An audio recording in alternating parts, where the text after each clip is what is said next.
अपना सबके मिथिला संस्कार पर स्वागत करै छी। जयंती खसाबे के विधि दऽ रहल छी, मुहूर्त दऽ रहल छी जे कते बजे जयंती खसत। जयंती खसऽ के अहाँके टाइम ये 5 बजे सुबह से लऽ कऽ से 11:15 तक जे जयंती खसा लेब। तकर बाद अहाँ 12 बजे के बाद खसाउ, 1 बजे खसाउ, 2 बजे खसाउ, 12 बजे नहीं खसाउ, 1 बजे खसाउ, 2 बजे खसाउ, साँझ तक छै। 5 बजे तक जयंती खसाबे के टाइम छै। जयंती के 5 बजे तक दिन छै, लेकिन 12 बजे बीच में जे छै, 12 बजे के अवधि छै। 11:15 तक खसा सकै छी, लेकिन अहाँ 12 बजे नहीं खसा सकै छी, 12:30 बजे नहीं खसा सकै छी।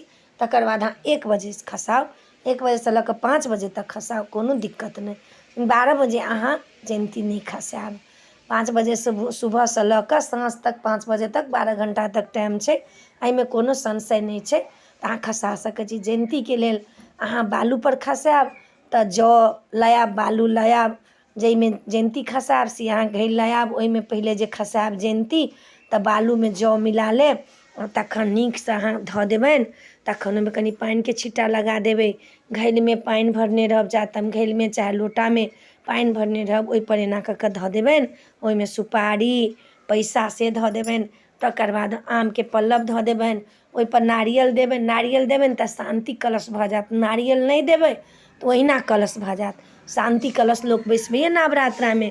नारियल में कपड़ा, नारियल देब तऽ कपड़ा लपेट कर जरूर देब। नारियल में कपड़ा लपेट कर चारू साइड से पूरा नारियल के बंद कऽ देबै आ धागा से बांधि देबै रोली से। रोली जे अबै छै अथी कलावा, रोली कहलिए नहीं, सॉरी, ओ जे होइ छै कलावा जे अबै छै, मौली कहै छै, मौली से पूरा बांधि देबै। पूरा बांधि कऽ आ तखन ओहि पर धऽ देबै जे नारियल नहीं देखाय, नारियल नहीं देखाय के चाही शांति कलश में। ओहिमे पैसा सुपारी आम के पल्लव आ शांति कलश खसबै छी। आ नहीं जे खसायब तऽ शांति कलश नहीं हैत, ओहिना कलश हैत।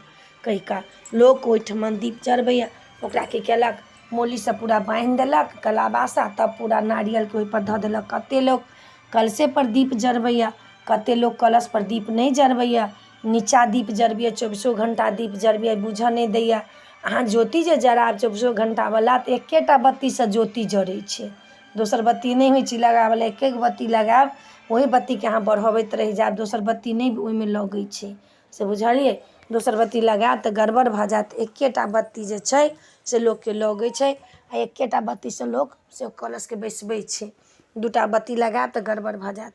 ज्योति जे जराबऽ के 24 घंटा ज्योति जराबऽ के जे छै से एकेटा बत्ती से जरै छै।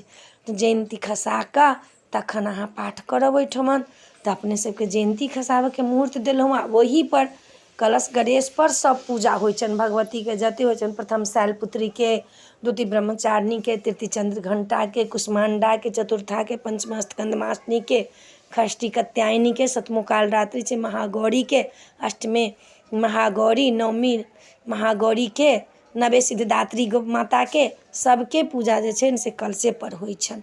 कते लोक थारी में करैया, लेकिन सब दिन एकटा के भगवती के 9 दिन में 9 भगवती के पूजा होइए। आ तखन ई कलश बैसाबे के अपने सबके विधि देलहुँ हँ। कलश कोना कोना खसायब से विधि देलहुँ हँ। अपने सबके नीक लागत तऽ चैनल के सब्सक्राइब करब, लाइक करब, कहऽ के नहीं बिसरब। नहियो नीक लागत तऽ सेहो कहब, नहीं नीक लागत तऽ डिसलाइक करऽ के हैत तऽ डिसलाइको कऽ देब, लेकिन कहब जरूर, बिसरब नहीं। हमरा तऽ जे अबैया से अपने सबके कहै छी। आब अहाँ सब की करब नहीं करब से तऽ वहीं से जानब। हम तऽ अपने सबके बेर बेर पर मौका पर सब चीज लाइव कऽ दै छी, चाहे जेना हो अहाँ सबके देबऽ के ताकऽ के जरूरत नहीं पड़त, तऽ हम अपने सबके लाइव कऽ दै छी। नीक लागत तऽ जरूर कहब। जय मिथिला, जय माता जी।